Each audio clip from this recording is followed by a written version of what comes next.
Okay. Welcome to our Amud Yomi Shir. Welcome to Amud Yomi of Dirshu Yudzayin with Beis Shabbos, a new Mishnah, new exciting Mishnah in Daf Yud Zayin Amud Beis. And our Mishnah, this Shir is Leilu Nishma Sovi Meir Menachem Ben Akiva.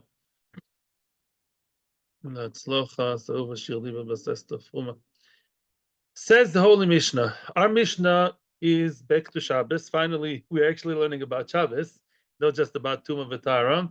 And the issue is Erev Shabbos. Am I allowed to start something in melacha? Yeah, on Erev Shabbos, it will continue into Shabbos. Right? Are you allowed to turn on your air condition, and the air condition will be running through Shabbos? That's what we all do. Is that allowed or not allowed? Right? Besides the melacha of bishul, which is a different story, yeah, there's an issue over there. Yeah, there's a general question between Bisham and Basilel whether a person is allowed to have melachos done for him on Shabbos by the actual kli. I have a kli, I have a vessel. For example, I'll take one example from the Mishnah. I set a trap for animals on Friday, and the animal was trapped on Shabbos. Yeah. I set it on Friday, the trap, and the trap worked on Shabbos. So the kli worked for me on Shabbos. It closed over the leg of the animal. Is that allowed or not allowed? That's the question. Yeah. So now let's see. Says the Mishnah. Bishamai say we're going to see many bavas here. I think like 5 or 6 different sections to the Mishnah. ושם אומרים אין שורים דיוי וסמונים וקרשינין אלא כדי שישורים מבעוד יום ובסילון מתירין. ושם say you're not allowed to soak לשרות דיוי. Let's say you have some pieces of ink, yeah, that are hard. That's what the first all says. Or you have some colors, you have colorants that are there to create ink from. You're creating ink by mixing the pieces of raw dioi or samimonim or whatever the origin of ink with the water, and the melacha is lash because once they're mixed together, it's like kneaded together. One of the melachas from Shabbos is melechas lash, to knead with a K. Yeah, and shoyrin dioi. So say b'shama, you're not allowed to soak the dioi or the samonim colors. These are just regular colors. You're creating color, so you want to place the samonim, the different herbs that create color, with the water. You're okay to do that on Friday only if the kalshinin, we're going to get everything together. The kalshinin are some kind of leek. It's a meichel behema. Yeah, the food of behema is always called kalshinin. The person wants to place the kalshinin in water, and then they become like mushi. Yeah, they become soggy and become like lash. They're like kneaded with the water just by soaking them in the water. Say b'shama, you're not allowed to do that on Friday afternoon, which means only if the effect of the shriya, the lisha, if only, let's say it takes 15 minutes for the effect to take effect, the color becomes color, the kalshinin become all soggy, mushy together with the water, and the lisha is done. If it's finished before Shabbos Matov Manoim. But if you put it Friday afternoon, last minute, and the actual lisha will happen by itself on Shabbos, also the Shammai do not allow that. Basila Matirin, Basila allow it. Why don't the Shammai allow that to happen? So we're going to see in the Gemara that's a big yesod of Beis Shammai and Beis Shammai only. That is because of Shvisas Kelim. We're going to see that there's a pasuk in Parashat Mishpatim which Beis Shammai learned to be saying that just like your animal is supposed to rest on Shabbos, so too your vessel is supposed to rest on Shabbos. So if all this melacha of lisha is, where is it happening? In thin air? It's happening where? In my basin. It's in my, I don't know, kli, whatever that is, in my bucket. Therefore, that's called the bucket is working for me. And that's also in Shabbos according to Beis Shammai. And Beis Hillel say, no, there's no such Easter. That's a machlokes. By the way, now I'm closing a circle here. I told you some time ago that there are 3 sets of 18 things. This is the last set of 18 things. These are here we're going to have 18 things in which Beis Shammai only gathered, and Beis Hillel did not agree. And Beis Hillel stayed assertive, and they didn't agree to Beis Shammai. Right? The first group of 18 are things that everyone agreed on. Yeah, like let's say the chayat, the tailor shouldn't go out with a needle in his pin, in his pocket or something. There was all these 18 things. 18 things that we just saw are machlokes. And this group of 18 things are b'sham against b'silel, and it stays that way. And halacha obviously is like b'silel. So halachically, your kelim are allowed to work for you on Shabbos. Many more examples. Example number 2. B'sham omrim ein noisnin oinin shel pishtan l'toch. Okay, so there's a melacha called melaben. What does melaben mean? Lavan, lavan, lavan. You're not allowed to bleach on Shabbos. How would they bleach on? How would they bleach the things? Oinin shel pishtan. They would take like locks of pishtan, pieces of flax, and it's raw, and they want to clean it and clear it and bleach it. They will put it in a hot tanner inside an oven, and the hot oven would make it nice and clear and clean and white. So that's all very nice to do that on Friday, providing they will get hot miboid yom. But if the actual heating and libun will take place on Shabbos, even though I'm not touching it, I'm now in shul swaying in lechadoidi while my tanur is doing the work for me. The Shammai say, the Shammai say it's usher because this is not shvisas kelim. You'd like to put some tsemer. What's tsemer? Wool into the yoiro, into the pot, into the big pot, and that big pot is full of colors, of dyes. You want to dye it, how do you dye it? By placing it in very, very hot water. So you can do that on Friday, providing that you leave enough time on Friday. Sheyikloy ta'ayin. Ayin doesn't mean ayin, means color. Yeah, until it absorbs the color. If the color absorbent, which is tzovea, the melacha of tzovea of coloring, will happen on Friday, good. If it's going to happen on Shabbos, that's not good according to the Shammai. Again, Basil and Matirin. Here, there is an issue of Bishul also, which the Gemara in Daf later on, Yutes Amud Beis or something, or even Yudches Amud Beis, the Gemara is going to talk about other issues. We're not talking about them now. But Shammai Omrim, another one. Ein person mitzudois chayav ve'oifes v'dogim elakish de'esh yitzodim b'oid yoim. One is not allowed to set traps for animals, oifos, birds, or dogim, or fish, all kinds of fishing devices you put underwater. Unless you know that the animal will be trapped on Friday before Shabbos comes in, because if the animal will be trapped on Shabbos, according to the Shammai, that's big trouble because your trap is working for you. It's an active thing. It locks itself on the leg of the name or something like that. Masil and Matirin. Now, there are many questions here. Toystus and other Rishonim ask, how do you know? How do you know if an animal is going to come? Right? Because it's not like an automatic thing. The animal may or may not come. The basic answer is you put them in a forest where it's very highly statistically that every 15 minutes a rabbit comes in or a deer or whatever you want to hunt, right?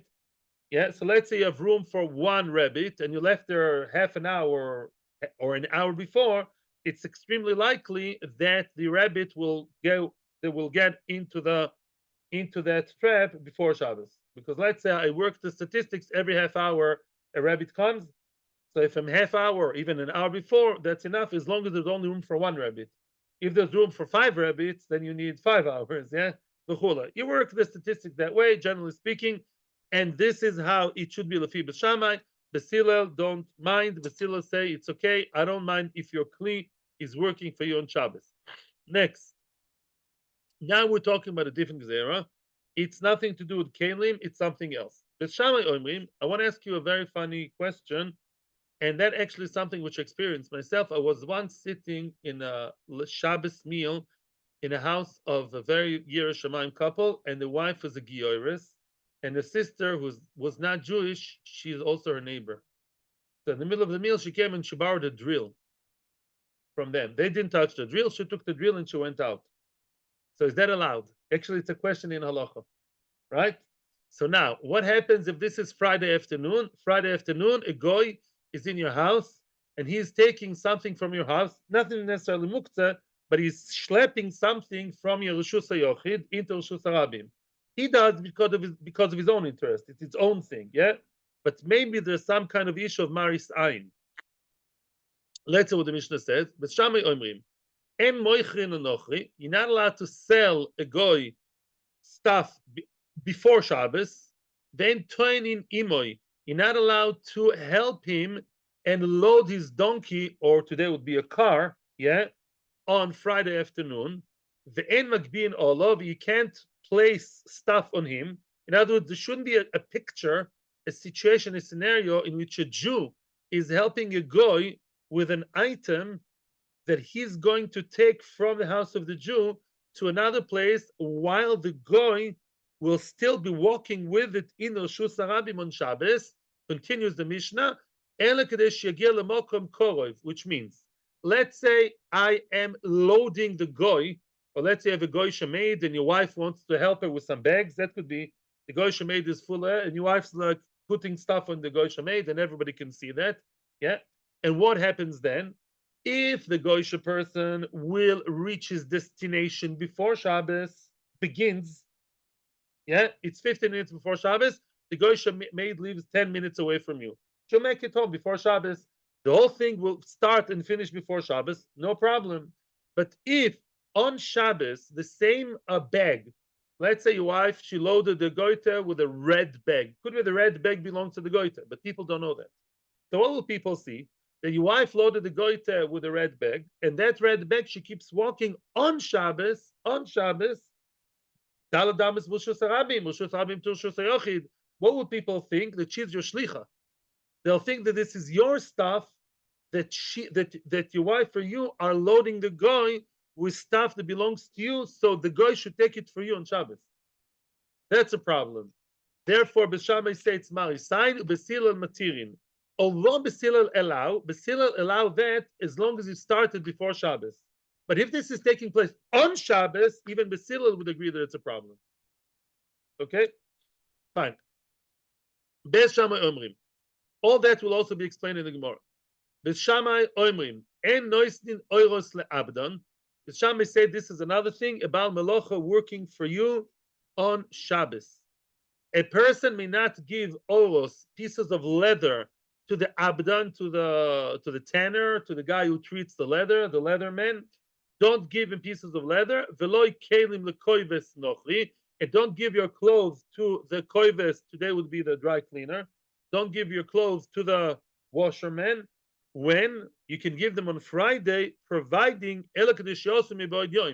only, let's say the guy, Mackenzie's laundry, it takes him how long? It takes him half an hour, a day to do that volume of work, all your black suits for Pesach. Then what? Then if it takes a day, you must make sure that you give it to him enough time to do it before Shabbos. At least he should have the ability, right? No, Basilil allow you to take it to the goyish worker. Which one? The one who is going to do your laundry or cure your leather, tan your leather, all that stuff, as long as it's right before Shkia. Before today would be probably licht benching, right?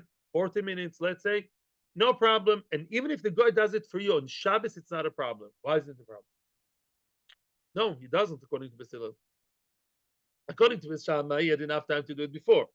According to Basilil, he had no time to do before. Oh, however, that's true. You are right, though. According to Basilil, he has enough time. He should have enough time to do it on Motzei Shabbos or Sunday. If you give it to him right before Shabbos, and you say, I want this on a 700 Motzei Shabbos, then you can't.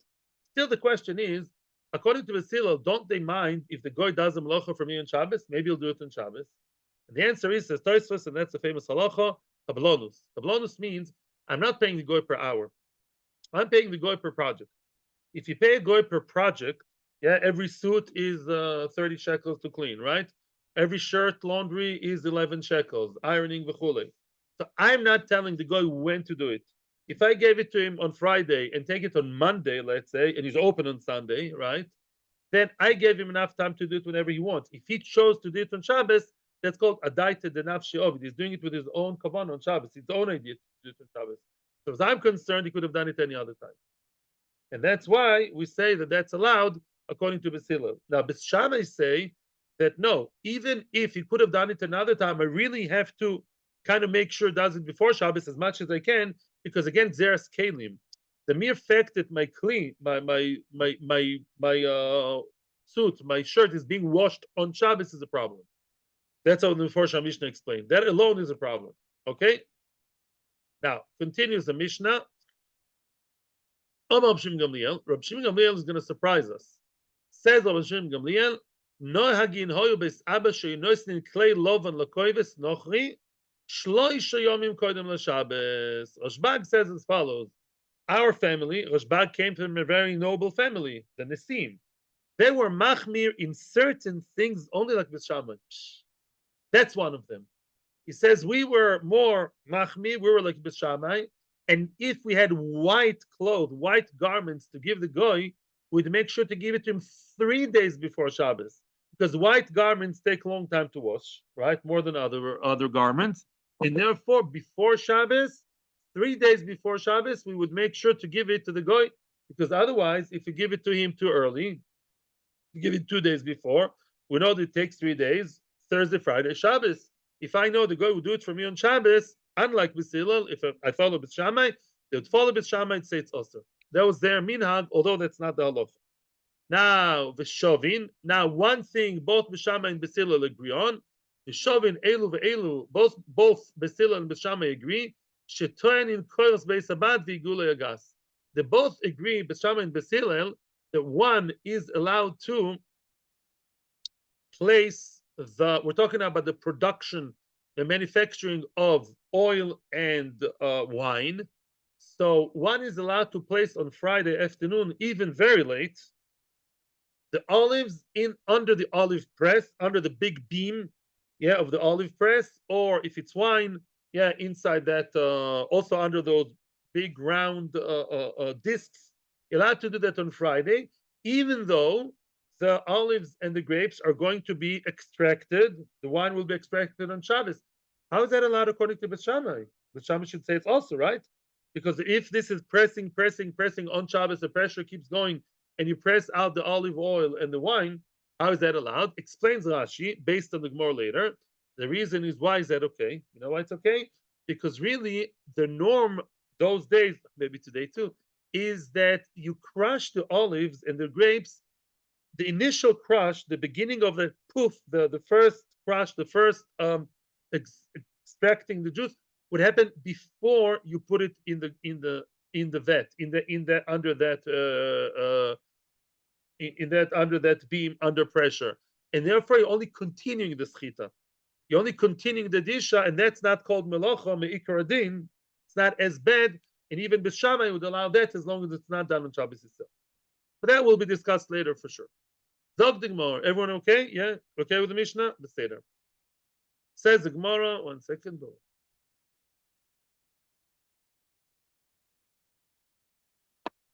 So the first thing we're going to address is the fact that you placed those particles of dyoy, those little pieces of black, whatever material, and you place them inside the water.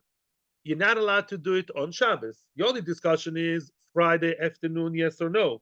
But if I did it on Shabbos, clearly it's also. Otherwise, it wouldn't be in our Mishnah, right? All the items mentioned in Mishnah, all these actions are also on Shabbos. There's a discussion about before. On Shabbos, it's not allowed. And the question is as follows. I told you, what's the melacha of putting those colorants inside the water? It's lash. Because together, the water and those pieces of black, whatever that is, the herbs, whatever, they will form, like one isa. They'll become like one thing, like some kind of kneading. It's keilu, you're kneading it. Now, there is a machlokes, interesting machlokes here. Rambam and Raavad, if you also have the melacha of tzoveh, is it called coloring? What? Dyeing, right. Why would I say it's not dyeing? One would say dyeing. Of course it's dyeing. You're dyeing the water. It was transparent, now it's black. It's not so simple, because some Rishonim say it's not called dyeing because you're creating the dye. Dyeing means when I have an item, I have a chair, I want the chair to be blue, I paint it blue.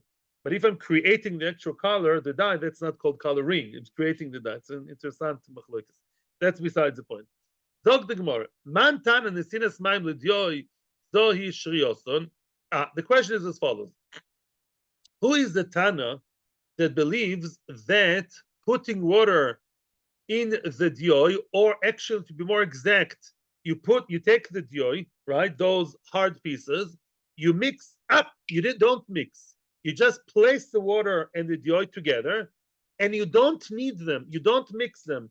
What's shriosan? Shriosan, you just have them sit there together, and that's already considered as lash.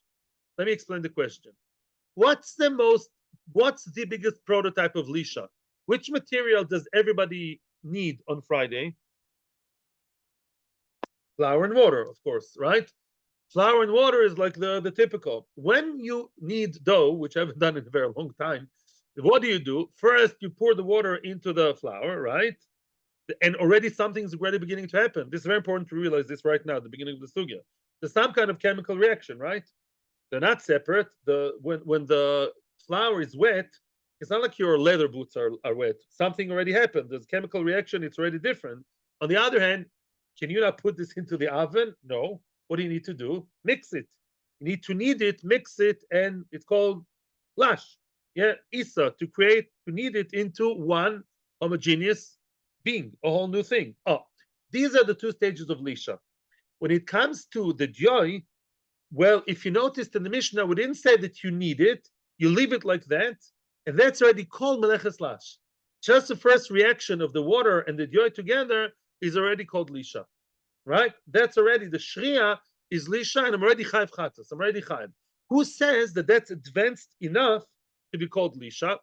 Amar of Yosef. You know who's the Tana who believes that the first step is already a chiyuv? Rebbe. It follows the opinion of Rebbe, as we're going to see now. The Tanya, what do you mean Rebbe, as opposed to, we're going to see now.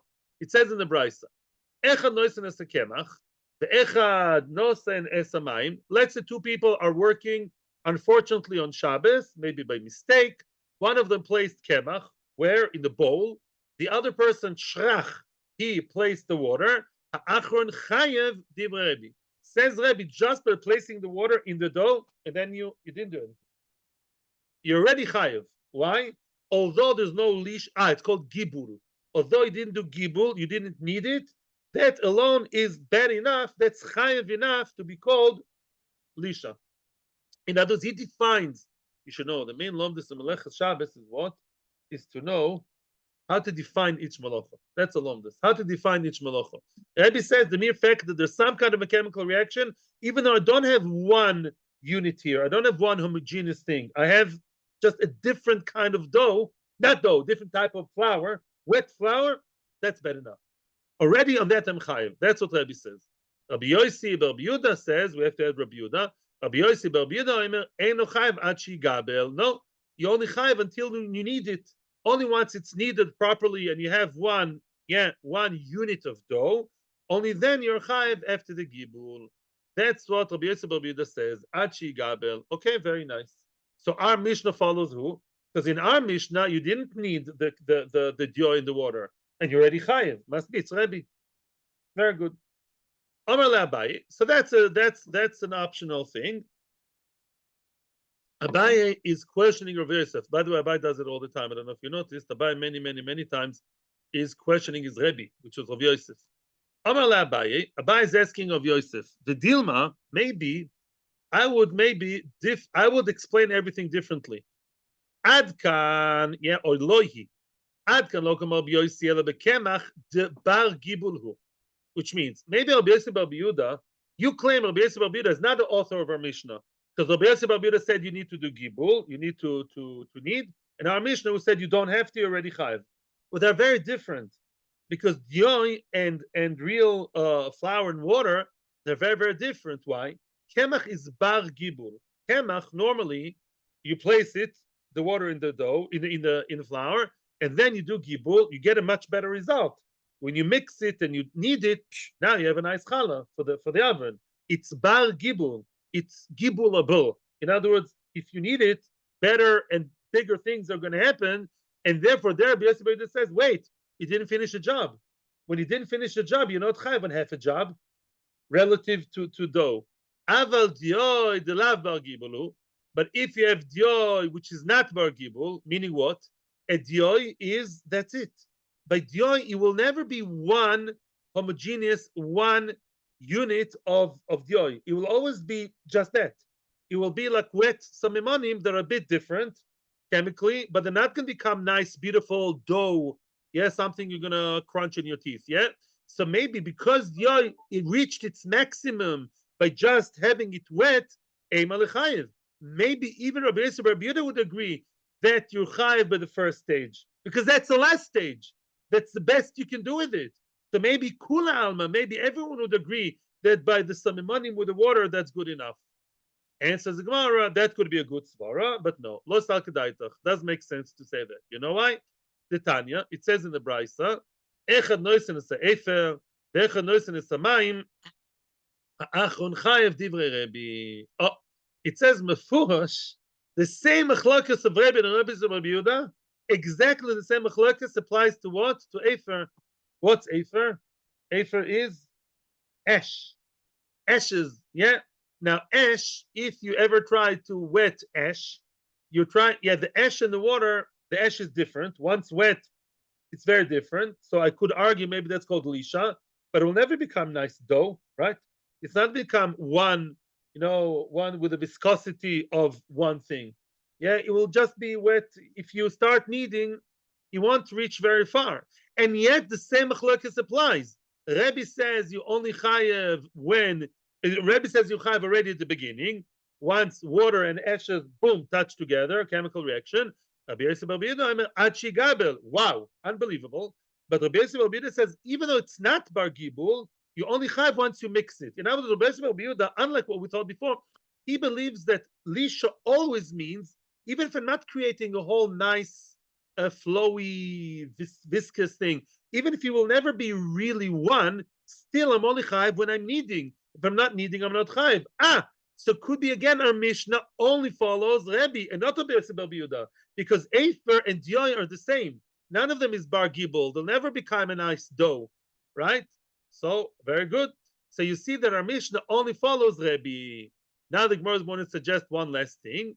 You would be right, but v'dil mamai Efer ofo de bar gibulhu. Says the Mishnah, you know what? You'd be right, says the Gemara, but maybe there is some kind of mistake in the Brisa. Not even a mistake exactly. It's a way you phrase things. Maybe when we said in the Mishnah Efer, we really meant ofo. Efer is ashes, and ash is not bar gibul, but maybe the Mishnah meant ofo, which is what? Which is sand or dirt, yeah, from the ground, and dirt is bar gibul. Rashi says even build houses with it in Africa, right? In other words, when you have mud and you really knead it well, it becomes a whole new thing. You take dry sand and you wet it, then mud is a whole new reality. You can make mud cakes, mud whatever, mud even walls. If you know how to do it. If you dry it, I don't know, in the oven, yeah. So offer, maybe really the Brisa only spoke about offer, which is bar gibul. But if it would be Efer, maybe I am right that Efer, which is not bar gibul, like Dioy in the Mishnah, everyone would agree that just by placing it, you're already chayav. You only require bar gibul when it is bar gibul. Then you need to knead it. Zog the Gemara, two more twists. V'atanya Efer, v'atanya Offer. Says the Gemara, no, that cannot be. I don't accept it that this Tana called Efer Offer. He meant the same thing. You know why? Because there are two brises. One brisa said Efer, and the other one mentioned Offer. So it must be when the brisa wants to say Offer, it says Offer. Yeah, let me give you an example. Let's say some people call Coke, what? Any kind of Coke, even the cheapest Israeli Coke, I don't know, Tempo, yeah, all these things, right? Which American the stomach can't stand. I don't drink Coke anyways. Yeah, and some people when they say Coke, they mean Coke, Shalom, not Pepsi. So let's say a guy tells you Coke, Coke, Coke, Coke, Coke. You don't know what it means. Maybe it means Pepsi, maybe it means Tempo, right? But let's say a guy tells you one day, he tells you, give me Coke and give me Pepsi. What does it mean? So when he says Coke, he means Coke, not Pepsi, right?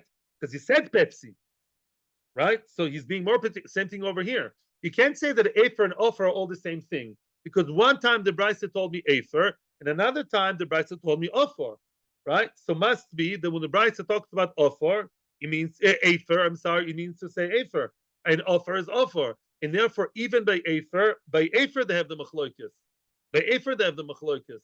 Must be that, yeah, that they mean the Machloikis by Efer, they mean Machloikis by Offer, and in both cases, even in Offer, only when you need it, Rabbi Yosef Rabbi Yehuda will say you're chayiv. Says the Gemara, no, and that's a final rejection. Midi gabe hadadi Tanya. Are these two brises, the one that said Afer, the one who said Ofer, are they written together? Are they written together? No. You know who are the two masters of brisa? Rashi says over here, Reb Chia and Reb Oshia. Reb Chia and Reb Oshia, the Gemara says at the end of Chulin, and in many places, it says that the two masters of brisa are Reb Chia and Reb Oshia. They lived in the times of Rebbe.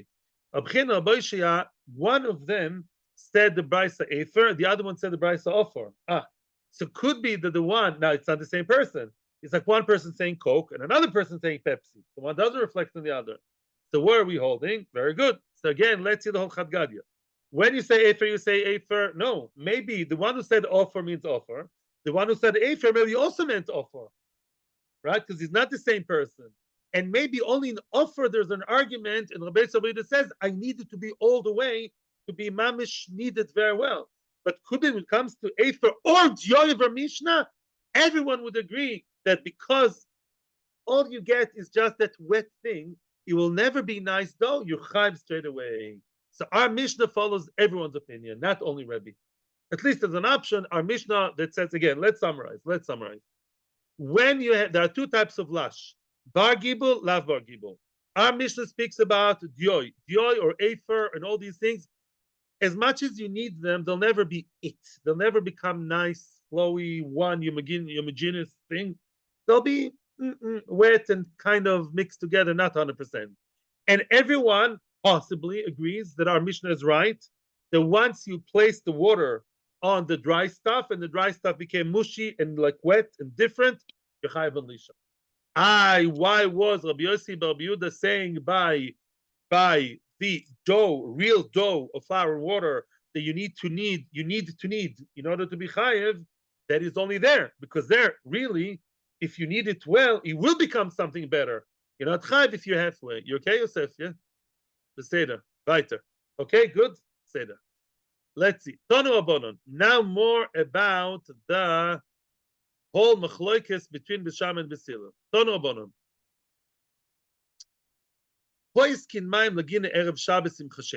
A person is allowed to open like a tap. Let's say those days the taps were different. You have like a small canal with like a door, like a little dam closing it. You open the little dam, the little door, allowing the water to flow into your gina, into your garden. Basically, you're starting off the irrigation system on Friday, and that's allowed. And the gina may be watered the entire day. That's a very big enough community today. You open your sprinkler, or those taftefet that pipe with many little holes, and you open them on Friday, and the whole Shabbos it becomes irrigated, which of course is not allowed on Shabbos. On Friday, it's okay. What does that sound like? Basilil, right? You're allowed to start the work on Friday, even though the whole process of melacha and the water will be irrigating, and the flowers will be growing on Shabbos, no problem. I did my bit on Friday, and I'm okay with that, even a second before Shabbos. That's B'silel. We're going to see two opinions, but the is B'silel.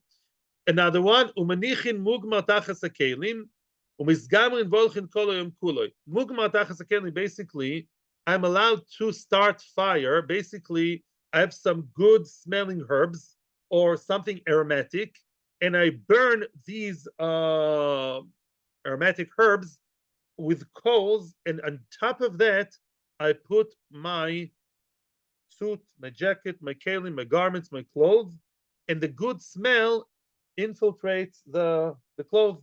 And now my clothes are going to be very nice smelling. Yeah, clothes, perfume, old style. On Shabbos, you can't do that. You're burning on Shabbos. It's burning. Yeah, but on Friday, I can start that fire. Yeah, even though the titzah of the burn, which I'm happy with, will happen on Shabbos, no problem. Sounds like Basilil to me. Umanichin gofris tachas hakelim umisgaprin v'olchin kol Shabbos kula. You're allowed to place some kind of like sulfur, the gofris, yeah, something that's very strong and will create black stains. In this case, you want the black stains over your silver goblet or your silver kalim. Why? Those silver kalim have all kinds of shapes engraved in them, and you dafka want them to show with black color. Yeah, do you see the outline in black? So they're like coloring your silverware in a nice way, and that's happening on Shabbos. You're allowed to do it Friday afternoon. Umanichin kilo al gava ayin. You're allowed to place some kind of bandage with ointment over your eye on Friday, even though they will cure you on Shabbos. Midrabana, you're not allowed to, have refuah on Shabbos. These pelonis al gabi makkah, same thing. You're allowed to have your like a plaster band-aid over the makkah on Friday, even though the effect of the healing will take place on Shabbos. So misrapis v'leches kolem kuloi. On Shabbos, it will, cure away. Yeah, so all these things seem to be allowed. Sounds very much like who? Like Visilel. Aval, where's the exception to the rule?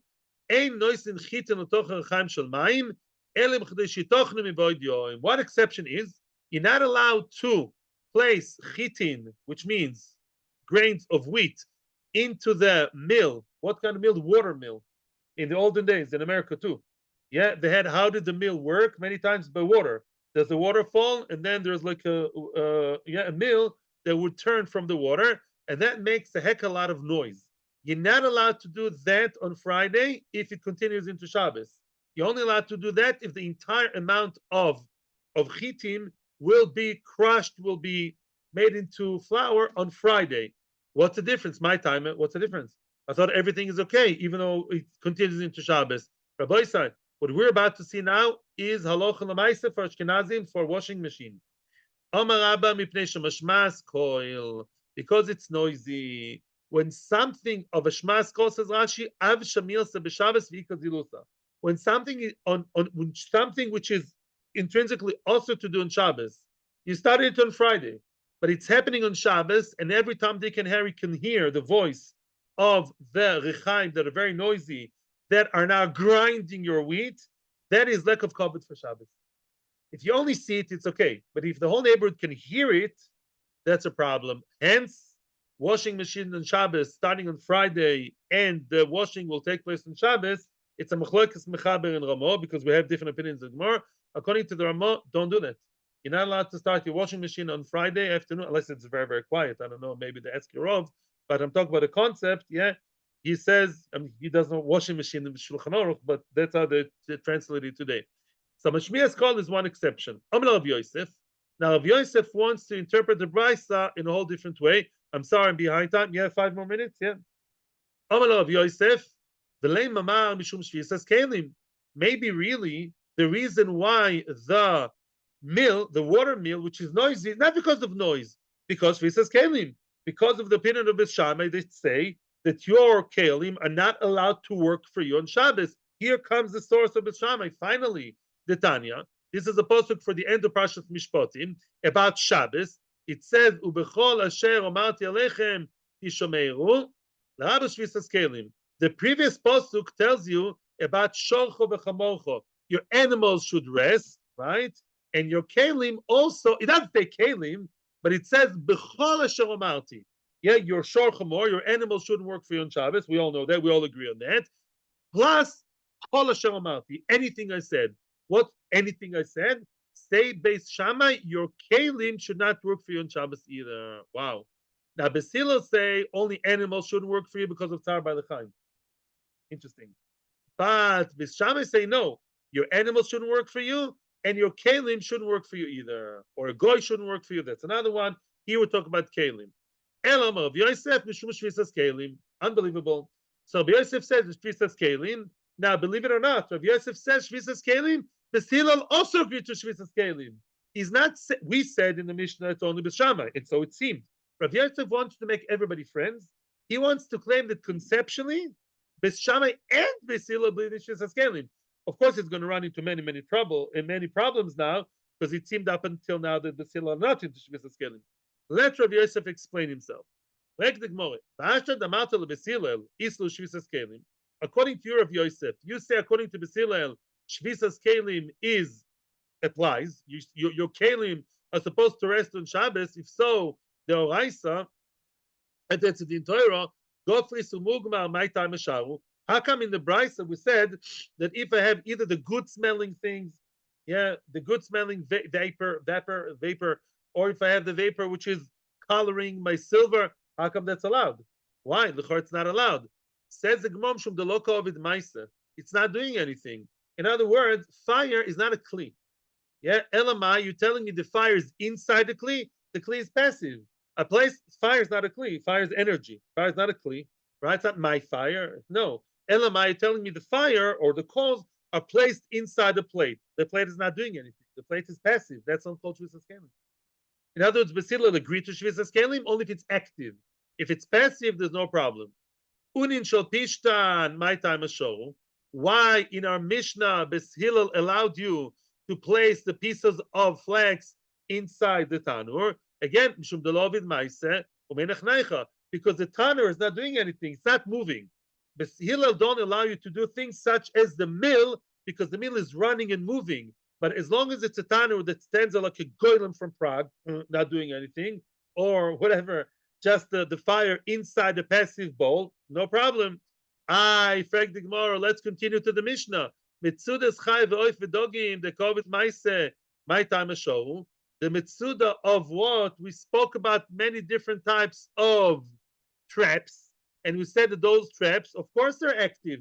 How come Basilil allowed you to place a trap 2 minutes before Shabbos, knowing very well that the next rabbit is going to come in an hour or so, and they allowed it?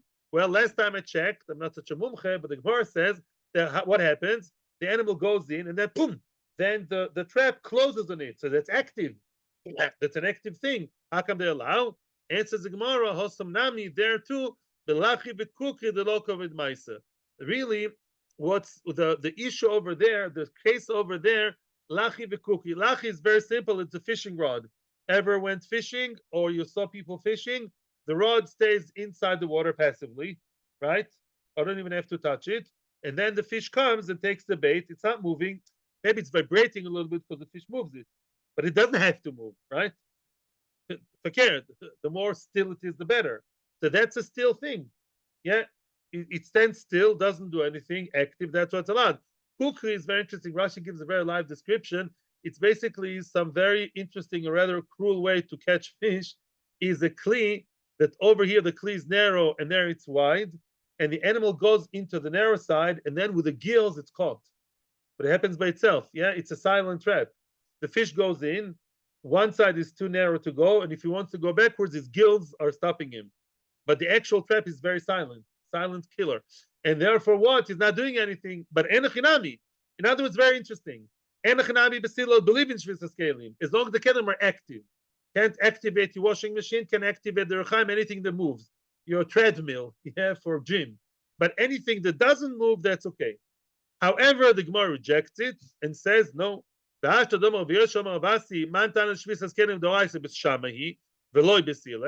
now that we have the new teaching of Rav Oisha b'Shem Rav Asi, that the only people who believe in Shvisas Kelim are only B'Shamai, and B'Sila did not believe in that at all, the B'Shamai, ben Kovet Maisa, ben Delo Kovet Maisa also, B'Shamai would tell you it's always also to use your Kelim, whether active or passive. B'Sila, Afagav the Kovet Maisa, Shari. According to B'Sila, there is no Shvisas Kelim. Even if it's the most active kli in the world, it jumps around and lights and fire. There's no Shvisas Kelim. One more, quick. Frag the Gemara, if you say according to B'Shamai, even if a passive kli is also Yachi Mugmer v'Gofris, my time is Shor B'Shamai. How come they allowed Mugmer v'Gofris? Yeah, even though it's inside the kli that's passive, that shouldn't be allowed. Says the Gemara, over there, enochinami, if it's inside the bowl or a plate, it's osur. We're talking about when it's on the ground. Fire straight on the ground, coal straight on the ground is allowed. One more. Gigas v'ner v'kdera v'shipud metam eshor b'shamay demafkul le'afkuri, which means one question. With that, we'll say goodbye for now. According to B'Shamai, how did B'Shamai women light candles? Occur to you? That's how can you light a candle that it's inside the candlestick or inside a bowl of oil like those days? How is that allowed? And many other examples. Kdera, hot. How they have hot food on Shabbos? Inside my pot, there's things burning and cooking. Says the Gemara, mafker lofkuri. They would make hefker on Erev Shabbos. Unbelievable. Before Shabbos, it would be mafkir the kelim, the candlesticks, and the pots, and anything where melacha will be done inside of. They were it's not mine. If it's not mine, I can use it on Shabbos. Shkoich hatzlochu brocha. So gigis is when you create when you make alcohol, which needs a few days, including Shabbos. Have a Freilichen Purim, and before that, have a Freilichen Shabbos, a good Shabbos, Freilichen Purim. Invite you to match between 10 and 11. Okay, it's a good time to come to me if you want. Is it good for you? On Purim, and Zuntig. Thank you very much. Atzlocha Brocha. Quality crowd today. Quality crowd. Atzlocha Shkoich. Thank you. Tzadikim Gemurim. Thank you.